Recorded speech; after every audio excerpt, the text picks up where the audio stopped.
That was kind of a force. Stepping on the course. You were automatically muted upon entry. Board Member Connolly? Here. Board Member Lucero? Here. Board Member Ritter? Here. Board Member Kimmelshoe? Here. Board Member Teeter? Board Member Bush? Yes. Board Member Hazy Reynolds?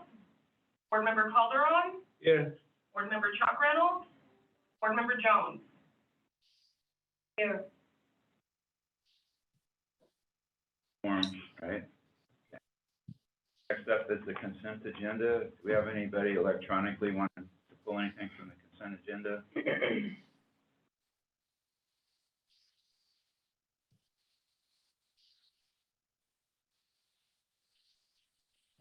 Okay, any board member desire to pull anything from the consent? Entertain a motion. Move to approve consent agenda? Second.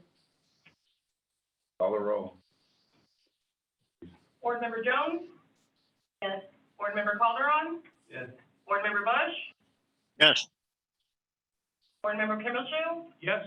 Board Member Ritter? Yes. Board Member Lucero? Aye. Board Member Connolly? Aye. Next up, we have item for action number 6, approval of BCAG post-retirement health benefits plan. Members of the board, item number 6 is a request by BCAG's management staff, which includes myself, Director Andy Newsom, Officer. Excuse me, we're having a difficult time. You're breaking up. I can't hear you. Can you hear me now? Yes. Okay, sorry about that. Item 6 is a request by our management staff for the board to consider an amendment to our post-retirement healthcare benefits plan for BCAG retirees.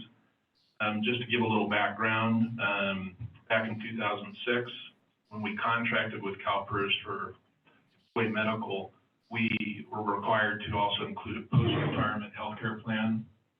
At the time, we chose the minimum healthcare plan provided and required under the contract with CalPERS, and that was fine at the time because we didn't really have any employees on the horizon that were going to be retiring.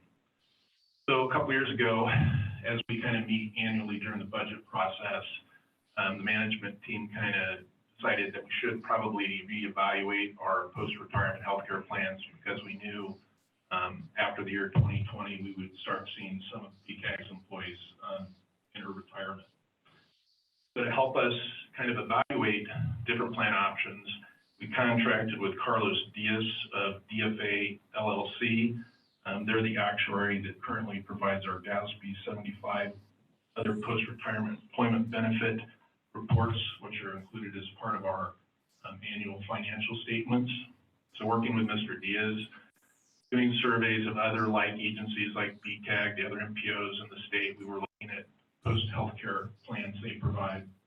So we evaluated multiple options of plans, and a goal was to try to find something that was fair, feasible, and could be sustained over the long term by BCAG. Based on our review, we did come up with an option that we felt was feasible and could be provided to BCAG employees at least for the next 40 years. As part of the plan, we also wanted to ensure that we'd have flexibility so that future BCAG management could make adjustments to it and change things. So the plan that we're proposing to add to our personnel policies is referred to as option B. That option does provide health benefits with medical, dental, vision. It also includes a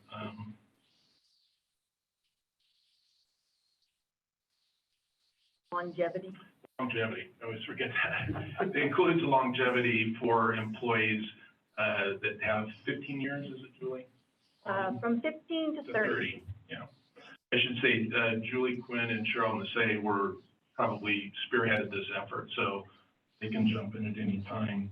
But we are recommending that the option that we've presented to the board be considered for amendment into our personnel policies. I also want to note that back in 2015, staff did establish a pre-funding of the OPEB liability, and we've been making payments towards that annually above the minimum requirement. And as of June 30th of this year, there's a balance of $261,000 prepaid into that trust. So with that, I will ask Julie or Cheryl, do you have any additional things you'd like to add? Well, oh, yeah. Hey, please come to the microphone. We did start by looking at, all the various options, and there are so many different options out there. I mean, everybody is all over the map with this. But we did try to settle on something that was in line with what our current, how our current active employees receive benefits, so that it's streamlined. And so we initially started by looking at giving them exactly the same. Current employees receive 90% and giving that to the retirees. But in looking at the results of the actuaries, that was too unreachable. So we pulled back with the actuary and had him run some studies that are these are more 75% of coverage. But the option B has longevity, as John mentioned, which for someone with 30 years of service would get an additional 4 years at the current rate. So and the nice thing about that, I think the way we structured it is that it's tied to our current rate. So currently the active employees get 90%, but if times get tough, we can pull back on the current rate, and that will also pull back on the retiree. So it gives us, some flexibility in that way.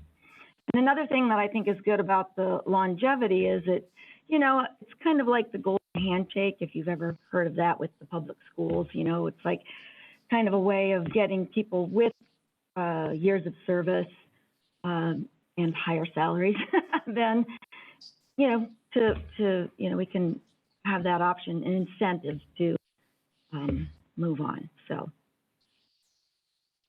Does this go away when they become eligible for Medicare? no, this is for the life term of the employee. I mean, it covers from the time you hit 65 and then you become on to Medicare. Right.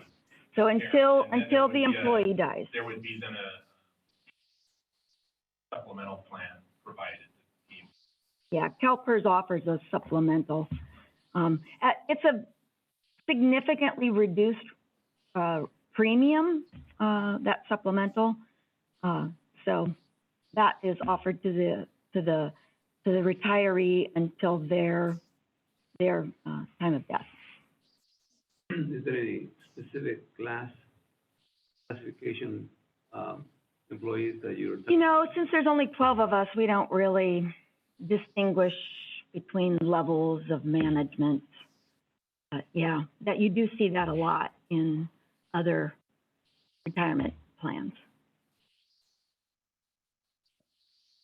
We also have our actuary is here today, Carlos Diaz, and if you had any questions on the report, I'm sure you all read all of the actuarial reports and enjoyed that thoroughly. But he is here if you had any questions on that. So the cost to BCAG itself hasn't changed, has it? Cost to BCAG. Well, so we are currently making contributions, and the current contributions we're making are roughly 5% of payroll. And that's why one of these tables in here talks about the percentage of payroll. And common contribution rates throughout the county and the MPOs range from 3% to 11%. We have done 5% in the last financial statement that you'll see. And this will take it up to, at its height, about 6.9%. So we're really close right now. So this is just a little bit more of a stretch.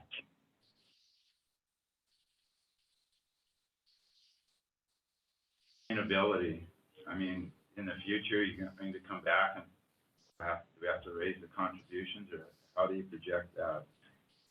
Well, there is a table in the actuarial report. So they have provided us with the numbers that would be, the contributions that would be required over a 40-year period. And so, you know, that's what we used to project into our financial reporting to see if, you know, that's sustainable. And option B with dental and vision is a little bit of belt tightening, but option B, medical only, I think is totally within our grasp at our current rates. As structured though, policy, future management, let's say in 5 or 10 years, if they wanted to come back and cut that back. Yeah, there's always the Flexibility. option. You know, we look at these things annually. Locked into anything. Make changes for employees who haven't retired from that point forward. Those that have retired would be under this. It's very challenging to hear what John is saying. Sorry, can you hear me better now, Tammy? Not, I mean, it sounds like you're in a tin can. Hmm. Can you hear me better now? So Yes, what I was just absolutely. indicating, the way we've structured the plan is one, again, as we've said, you know, based on the actuarial analysis, we can sustain this for the next 40 years. However, if something were to change in 5 or 10 years, management at BCAG at that time could go back in and pull back on the plan and change it based on the financial circumstances at that time. So we didn't want to lock anything in for people in the future who run BCAG have to stay with a plan like this if they wanted to change it. But based on the actuarial analysis, we see it being a plan that we can provide.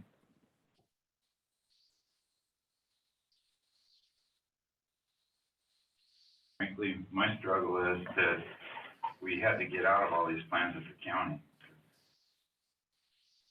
We're a different entity. Yeah, you're a very large entity with thousands of employees. I mean, it's really different. I mean, like, for example, the city of Chico has a large staff. They have different PERS plan. They have a plan where they have 3% at 60. We have a 2% at 55. A few years back, we started making our employees, even the classic employees, contribute their share of the costs to PERS. So we've been making adjustments and PERS is paid up. Yeah. So again, and as Julie indicated in the memo, we've been paying for the last 6 years above and beyond what we're required to build up that trust. So we have funds in there. Yeah, Anticipating. that is a significant difference, I think, in you know, we've had the advantage of starting to fund it in advance and you know, recognizing and the schedule that they give us, you know, has a 20-year amortization of the costs that we're adding on. So there's you know, a little bit of adjustment there, but beyond that, then it's only the service cost that we would need to cover. So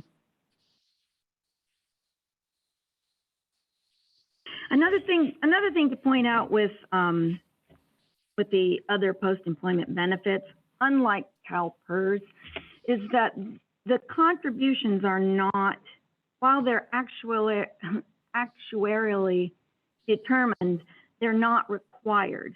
With the pension contributions, you're required to make those funds. So if there's ever a year where, you know, something comes up, we have a little bit of flexibility to pull back in one year, add more in a future year. You know, we can, you know, watch the markets and, you know, play our trust even a little. So there's more flexibility when it comes to these OPEB types of liabilities. There's also something that's buried in how they calculate these liabilities, which I'm not going to go into here because it's, you know, no one wants to hear the story, but the liabilities that you see in all of your financial statements are most likely somewhat overstated, or let's say they're stated on an accrual basis, not on a cash basis. So you'll see that even throughout the actuarial report, they don't fund us 100%. We're not 100% funded, and that's because that difference is an amount that we will actually never have to pay. It's what I sometimes call the accounting voodoo that happens. You know, they create this amount, you know, and it has to do with the age of the retirees versus the age of the current employees. And so anyway, this strategy that we're looking at will be 100% funded. You take out that implicit subsidy. And that's, you know, that's the benefit of us doing this way now, is we know what we have to put in advance.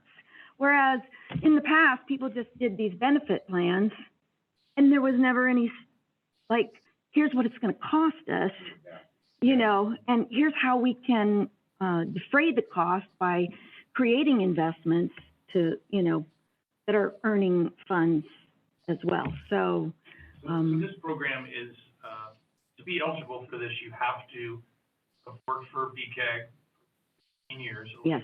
And retire from BCAG. Yes. All right. Years. Leave, And retire leave. somewhere else. Correct. Yes. Then you're not Correct. eligible. Right. You have to retire from Right. BCAG. That's Right. correct. Okay. Well, you can go And there's more than tiers. 30. Okay. What's the minimum? 55.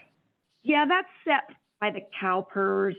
They require that, but I mean, look at, we don't generally retire I at was 55. 12 when I got hired, so. So like, well, we'll talk later, but yeah, Jim Peplow is, what's your age, Jim? 64. Yeah. So he's going to be retiring end of the month. And so he's going to be in the system for once, and then he'll shift over to the supplemental plan. Yeah. You see why we're here. And I'll be retiring in January of 23. So we're going to be the first two, and then they'll kind of trickle in. But, you know, we've never had any retirees at BCAG, and most everybody here are very long-term employees, so who've done an excellent job. So, yeah, but. Yeah, another thing to point out is even though you can retire at 55, you still have to have 15 years of service. It's, you know, some plans are, you know, you get it at 5 or you get it at 10. Well, we're like, okay, you got to stay here at least 15 years. And most employees do. I mean, that's. It's a good incentive. Yeah. Long-term Yeah. employees. Yeah. Is there any questions or comments? How about on the Zoom? Any questions or comments? I just have a question. And how many total employees are there? And does this apply to all the lower level employees like bus drivers and line staff? So right now we have 12 employees, and so at BCAG. And so, yes, this plan is available to all BCAG employees. The bus drivers and other folks are not our employees. They work for our contractor, TransDev, so they are on their own pension system separate from ours because they're not our employees. Okay, so they do have a pension system? Yes. Okay. It's part of the they're in. And how many, just out of curiosity, how many are employed by your contractor? Right now, it's about 80 to 100, 85 right now, Jim's indicating. Okay, thank you. everyone here, at BCAG, employees of BCAG are eligible, Correct, regardless of their position. correct. Even part-time. We have 12 staff, 2 of them are part-time, but they are even eligible. That is an incredible benefit. Incredible. So, I would move approval. Motion, is there a second? Yes, I think. Is there any further discussion by any? I just want to mention that it's, I'm retiring at the end. And, this is an excellent. I'm looking at. my Yeah. retirement. Very, very, very nice. Or dedicated. Like, organization. Yeah, I agree. I would concur. There's not much out in the private sector. There's not much like this. No, we Yeah. know, we know. You won me over because you, were forward thinking, got ahead of it. Not looking at trying to fund it in the rear, so. No, Julie wouldn't allow that. Please call the roll. Board Member Connolly? Aye. Board Member Lucero? Aye. Board Member Ritter? Aye. Board Member Kimmelshoe? Aye. Board Member Bush? Aye. Board Member Calderon? Aye. Board Member Jones? Aye. Okay. Jim, I'm glad you'll be taken care of. Talk further. Okay. I thought I would do it. Okay, we're on to number 7, it's an action item, it's adoption of the 2022 RTIP for Butte County. Good morning.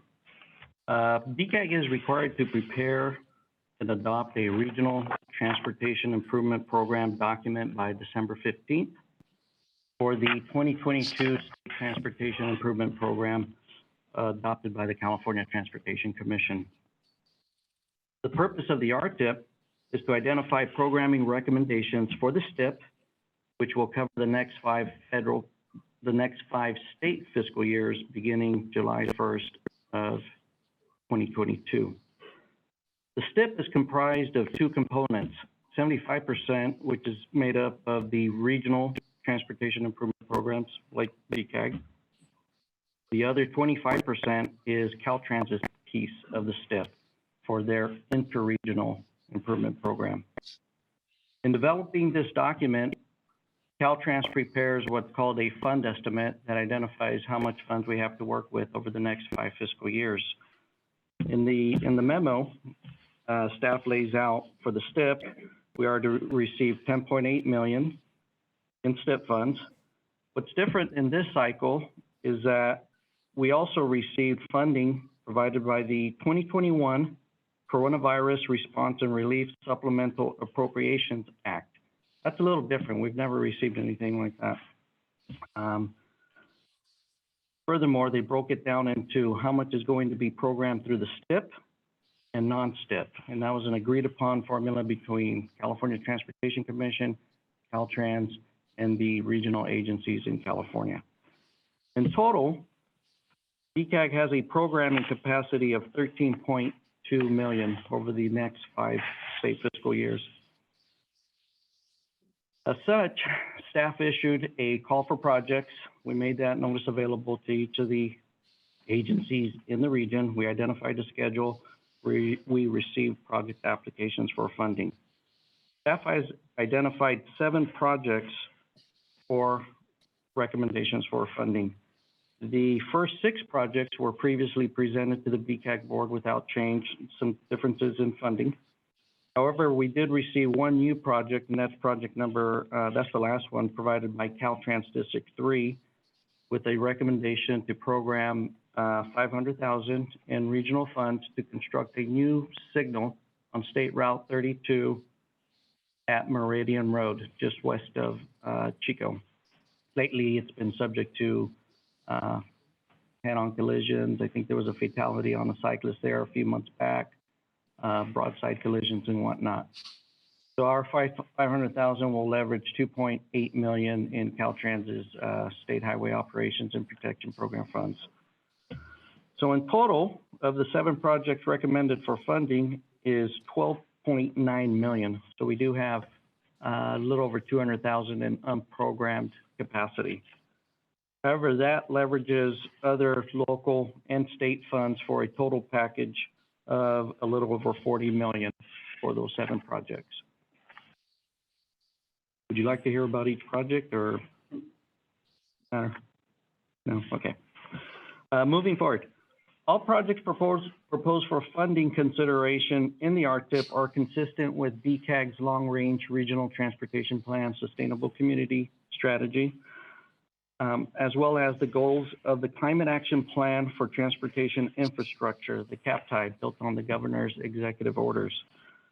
Additionally, BCAG is required to report progress on federal performance measures applicable to the region and report those to the Federal Highway Administration and to the California Air Resources Board under Senate Bill 375 for achieved greenhouse gas reductions. So with those parameters, each of the projects included in the RTIP work to further those goals. So those were the instructions and recommendations when we issued that call for projects. What's unique about this RTIP document is this is really BCAG's first programming document without the Highway 70 corridor. So now that that's completely funded, over the last 20 plus years, we've always tried to leverage the regional fund for Caltrans's interregional funds. That was a project that they would engage with the region and jointly partner and fund. But now that that's funded, and we also now have the governor's CAPTI agenda, as well as federal performance measures. There's a big push to emphasize mode shift, greenhouse gas reductions, lower VMT. That's the new direction. There's a table in the memo where staff identifies 66% of the funds programmed are towards bicycle and pedestrian types of projects, 19% for transit, purchase 2 non-diesel buses to be determined, 11% for planning, and 4% for highway safety. So it's a big shift. Staff recommends the BCAG Board of Directors adopt the 2022 RTIP by Resolution 2021-22-05. The resolution also authorizes staff to make any necessary technical corrections and minor modifications to ensure timely state approval.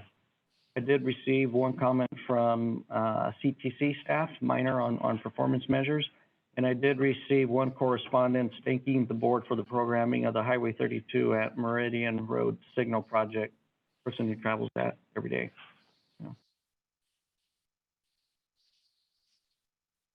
Questions or comments? Okay, got any questions or comments? I should have asked last time, any electronic comments? None. On anything? Okay, I'll entertain a motion. I'll move that we approve the RTIP. That's when somebody says I second it, okay? I second it. Okay.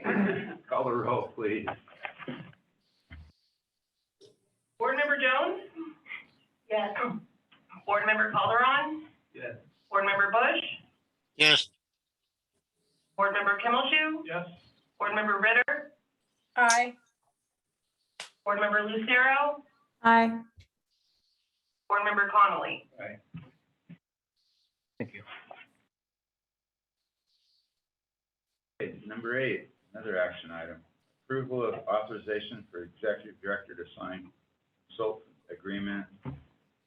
I don't know who that is, for preparation on North Valley Passenger Rail Strategic Plan. How do you pronounce that? AECOM. AECOM. Yeah, new acronym to add to the list. Good morning. Thank you, Chair Connolly. Yeah, for grant contracts that exceed 100,000, we're required to seek board of director approval to allow the executive director to negotiate and execute the contract. And so I think we let you know back in June that we received these Caltrans grant funds to move forward with the North Valley Passenger Rail Strategic Plan. And we conducted a request for proposals in October and received 4 proposals from 4 separate firms. And we put together a reviewing panel that consisted of myself, John Clark, and Sarah Kane from BCAG, and also Dan Levitt from the San Joaquin Regional Rail Commission / San Joaquin Joint Powers Authority. So the 4 of us reviewed and scored the proposals. We conducted interviews with all 4 proposing firms, and we were in unanimous agreement to select AECOM. And a lot of that comes from the fact that they have extensive experience working on passenger rail projects in the Central Valley, and they've actually worked extensively with Dan Levitt at San Joaquin JPA, with both the ACE and the San Joaquin's passenger rail services, also with their Valley Rail project, which is extending the passenger rail services up to Natomas from Stockton. At least that's part of the Valley Rail project. And our study is going to look at extending those services from Natomas up to Butte County. So AECOM was a pretty logical fit. And so, we'll be able to hit the ground running with them. They're familiar with the ACE and the San Joaquin systems and all that. And so we expect to kick off this study in January, and we'll bring back another item for you just for information in January, just going over schedule and more of the details. But again, the purpose of this item is just to allow us to negotiate and execute a contract with AECOM so we can get that moving. Comments by the board? I will move this, approval of this. I'll wait for a second. Second. No, I'm a huge advocate of this, and I think, I'd love to see rail service, to Oroville or Chico or somewhere in the North Valley that we can, use,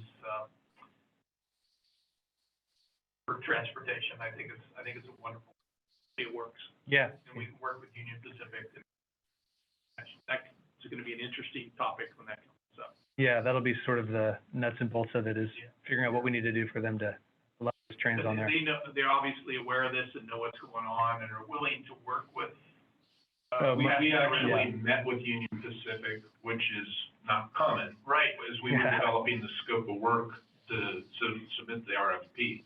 And they will actually be working with us sometime next year or the year after to do certain modeling required for this service. So they're supportive to see this through and work with us to passenger rail service. So that's a big plus. I know we're just talking about the signature today, but just Union Pacific tends to be very difficult to work with because they don't have to.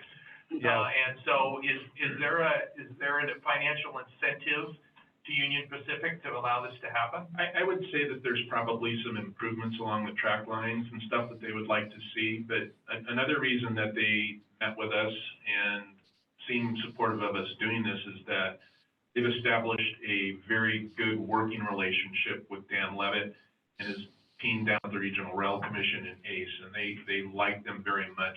So there's a good relationship there. And again, the fact that they even met with us and talked with us prior to getting started to give us their input, and they did. So would this be in addition to Amtrak, or would this be they used to rent Amtrak cars to do this? I mean, it could be an extension the way it's working down in Natomas with the North Valley Rail Plan. Is it the service that comes up here will either be an extension of the San Joaquins, which currently go between Stockton and Bakersfield, or the ACE system, the Altamont Corridor Express, which goes over into the Bay Area. It might be both. So it'll be potential to have both those services come north to our region. I'm excited about it. Hopefully it works. Yeah. Other questions or comments? We have a motion on the floor. Please call the roll. Board Member Connolly? Aye. Board Member Lucero? Aye. Board Member Ritter? Aye. Board Member Kimmelshue? Aye. Board Member Bush? Yes. Board Member Calderon? Yes. Board Member Jones? Okay. Number 9, approval of Mountain 21 performance measures and safety. Morning, Board. Under federal transportation legislation, states and MPOs such as BCAG are required to implement a performance-based approach to planning and programming projects. One component of this is coordinating with the state in the development of statewide safety targets annually. These targets are often referred to as Performance Measure 1 around the state. Included in Table 1, you scroll down there, John, thank you, is the 2022 statewide targets developed by the state. Under federal legislation, BCAG is allowed to either prepare individual targets for our region, so our own targets, or agree to plan and program projects so that they contribute to the statewide target. As in all past years, we've selected to accept the state targets and program our projects in accordance with those. And this is the case across all MPOs in the state currently. Staff has reviewed the data and targets with our Transportation Advisory Committee, as we do annually. And as with all previous years, the group is recommending BCAG agree to plan and program projects so they contribute toward the statewide target. Included as an attachment for the board's information are the regional trends related to Performance Measure 1. Scroll down. You got that? And one item to note this year is the significant increase in fatalities for the year 2020. And this is consistent with the national trend occurring related to COVID, in which there have been significant increases in speeding, impaired driving, and failure to wear seatbelts this year.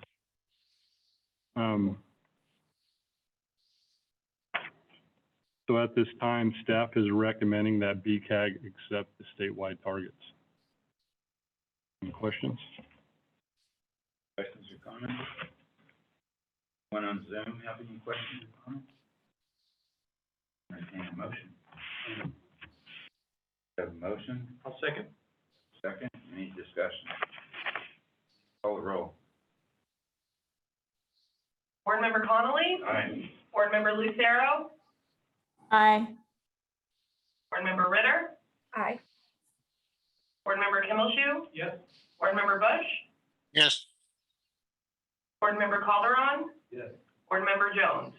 Yes. Rep again. 10, the 2020 Regional Transportation, RTIP, and Sustainability Community Strategy. Yes, it's an update. RTP, Regional Transportation Plan and Sustainable Community Strategy, or referred to the RTP SES. As this board is aware, every 4 years, BCAG prepares a RTP SES in accordance with our federal and state requirements. In December of 2020, so a year ago today, the BCAG board adopted the 2020 RTP SES. Under our state requirement in SB 375 legislation, once adopted, we submit our plan to the California Air Resources Board, otherwise known as ARB, for their review and acceptance related to our greenhouse gas emissions reductions targets. In November of 2019, the CARB board revised their review guidelines to put greater focus on the policy commitments included in the plan and moved away from the technical model evaluations, which they have completed in the past. In September of this year, CARB notified BCAG that they could not recommend acceptance of the plan based on issues identified in 3 areas of this new evaluation. The first one being our trend analysis. The plan demonstrated a flattening of trends compared to our previous SES. So the staff feels that one significant contribution to this is the prescribed vehicle operating cost, gas prices, prescribed by ARB during the development of our plan. In the past, gas prices were always increasing into the future. And on our last plan, they prescribed decreasing gas prices. So in the future, your 2035 gas is going to be cheaper than it is today. or in 2020. That's hard to believe. Yeah, I'm going now. Yeah. Now that seems really hard to believe. Oh, yes. So this essentially created a flattening of the trend, in which we had single occupant vehicle use going down slightly with our last plan. This new one, it was basically flat. The second area was their policy analysis. They're looking for greater commitments within the plan to assure that the land use, housing, and infrastructure will be implemented. So that was another concern that they had raised. And lastly, the investment analysis. Investments, their concern was that the investments would not fully support implementation of the strategies included for the SCS. Currently, BCAG is continuing to coordinate with CARB staff to identify possible solutions and determine a path forward for this. BCAG has also been made aware that other MPOs in the state have been put in a similar situation, and it may take several years to resolve going forward. This information is provided for, this item is provided for the board's information at this time. If there are any questions. Sure. Regard to the policy concerns that they had, did they provide any examples of those greater commitments, and are they really things that BCAG has the authority to do? In our meeting with them, so since September, we did have one meeting with them, and they did not indicate any examples of those policy commitments. And yes, you are correct. So in terms of land use and housing, BCAG has no real authority. In terms of transportation, yes, we do. So when we conveyed that during the meeting. Also, we met and talked, and, from my perspective, I tried to indicate that, we're doing as much as we can possibly do. We want to operate the transit system. We're trying to make improvements there. We have studies underway to try to increase some headways on certain routes in Chico where they would work and function better to try to get more people riding the bus. We're working with the city of Chico too. They have a couple areas that could be either in our SCS that could be higher density developments that also are served by transit. We're looking at the extension of passenger rail. We're wrapping up a study, looking at considering implementing a Chico to SAP commuter service and throughway bus service. So, I try to convey we're doing everything, if not more than a lot of other entities our size, looking at these types of transportation modes that would hopefully achieve their goals. But as Brian said, they're very tight-lipped about giving you recommendations on what you should do. But it all comes down to, the goal is to reduce the amount of cars driving on the road, DMT. That's now part of CEQA instead of level of service. So proposed developments like Valley's Edge, they have to meet some kind of goal as to reducing BMT, which is going to be challenging. It's changed, as Yvonne said, with the RTIP and future programming. They are California Transportation Agency, CalSTA, which is over Caltrans, TTC, and everybody. Their goal of the CAPTI is to invest transportation investments in projects that reduce greenhouse gas emissions, which means reducing vehicular traffic on the road. People riding bikes, walking, and using transit.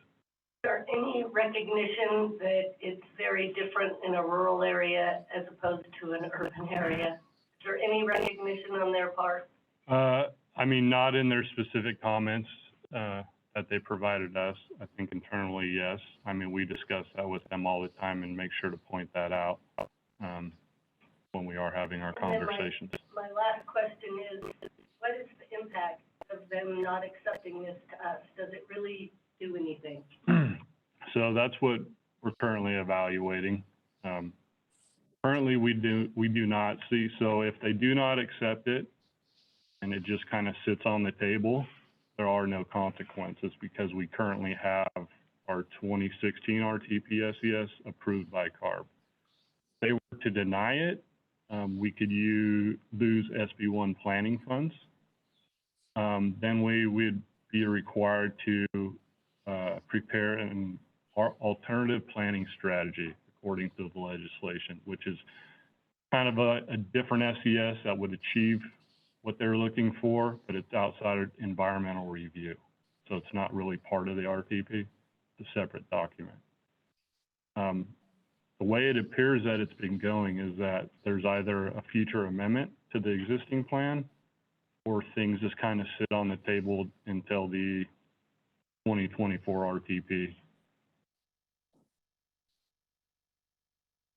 Other questions or comments? Anybody on Zoom have any questions?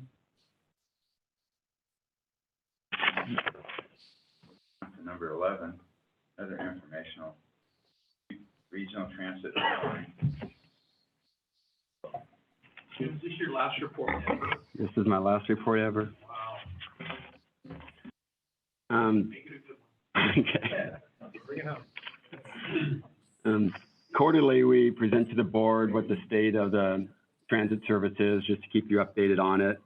And what we do is we take a look at the system as a whole, and then we break it down into 4 parts. We break it down into urban and rural, and fixed route and paratransit, and look at each one. The reason we do that is so if there's something going on, we can catch it early and take care of it before it gets out of hand.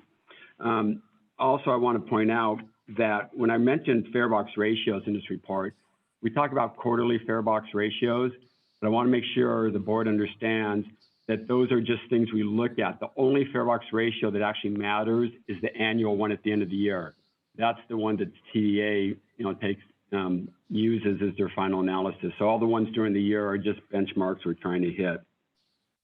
It's been difficult comparing the transit systems over the past 3 years. Started with the campfire in 2008, which obviously greatly reduced ridership in Paradise. And then when we started getting a handle on that, then COVID hit, and ridership just took a dump in the year 2020 because of all the lockdowns. Now that we're back into a year after COVID, even though it's really hard to do, you can't do comparisons really between this year and the previous year, at least this year, as far as budgeting, we're able to have COVID in mind, and we were budgeting at a lower level for things. During 2020, when it hit, we'd already made our budget for the year, and so we weren't able to meet any projections. This year, at least we had that in mind when we took our budget, and we're closer to meeting projections than we were in the past. While the overall loss of fare revenue has basically prevented all the systems from meeting their required fare box ratio, except for the rural fixed route, AB 90 was passed by the California Assembly last year and gave an exemption to the fare box requirements for last year. Then earlier this year, another bill was passed that extended that exemption through the rest of 22-23. So we're not required to meet fare box ratios till at least the end of the fiscal year 23. And then funding from the CARES Act continues to help make up for lost revenues during this time. Unlike last year, when we did a quarterly comparison, and last year all the quarterly comparisons compared ridership to the previous non-COVID year, there were huge decreases every quarter because of that. However, this year, since the comparisons now are being compared to last year's reduced COVID ridership, all of a sudden it looks like ridership is increasing. And I've included a chart in here so you can see that appears we are moving upward, which we are. But if you look at the baseline, we still have a long ways to go to get to the baseline. We're heading in the right direction. Whether we ever get back up to that original baseline or not, who knows? With people now working more from home and other things, we may never reach that original baseline, but at least we are slowly working our way back up. And that, that's a good thing. I'm not going to really take time to go through each of the 4 different systems because, as I said, the comparison right now is really, there's no reason for it because it's all over the board. So there's not really a reason to look at each individual one, before the board. It's here written if you're interested in looking at those numbers. I will say though that overall, we also look at accidents and complaints. And for the quarter, there are 3 preventable accidents, but with over 360,000 miles driven, that's actually an acceptable number. And we served over 113,000 passengers during this quarter, and there were 5 valid complaints. So we figure that's a good ratio too, to have that few complaints with that many passengers served. So that's my report. Any questions? Appreciate it.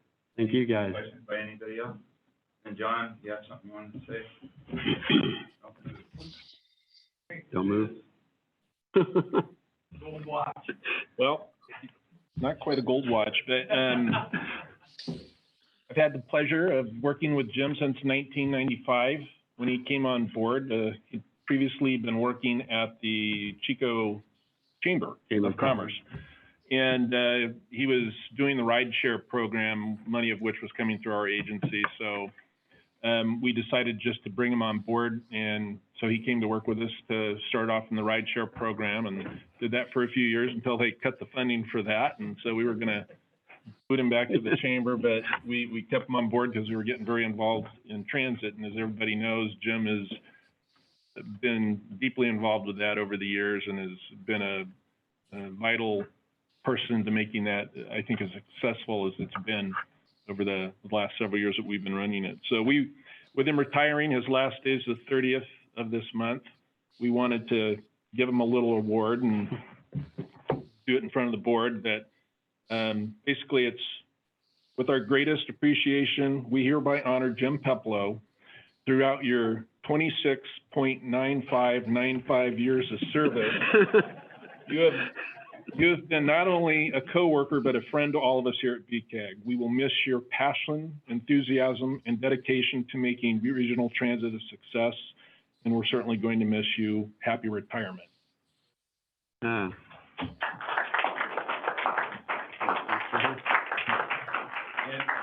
We did the number thing because Jim is a number guy, spreadsheet guy, and we thought he wasn't quite the 27 years, even though he was saying that. So we wanted to be very precise in the actual. Work a couple more days. Yeah. So anyway, we're gonna miss him. Good. Thank you, John. Thank you. It's been a pleasure working for this board and working for BCAG, and it's yeah, I've really enjoyed it. In my 27th year now, and it's fantastic. And it's sad because it's just funny because I love coming to work. You know, they say if you like your job, then it's not really hard to work. And I know after 27 years, I still enjoy coming to work. I still enjoy what I'm doing. So it's a great place to work, and John's a great boss and makes for a good environment. So. What do you do in your retirement? I like doing racing. I do triathlons, and so it'll give me more time to train. I have an Ironman event coming up in April, so I'll have more time to bike and train now. I may take up golf again. I stopped playing golf a few years ago because I didn't have time to train for racing and work, so I'll start taking golf again. And we have some grandkids. We have 2 of our kids that live in Texas. 2 live here in Chico, 2 live in Texas, and we have 9 grandkids, and 6 of them are in Texas. And so we're planning to move to Texas sometime early next year. But we'll come back since we'll still have 2 kids and 3 grandkids here. We'll come back several times a year and visit, so we'll be around here a lot. Come do the quarterly report. Okay. Yeah. All right. Thank you. Thank you. Last dismissed.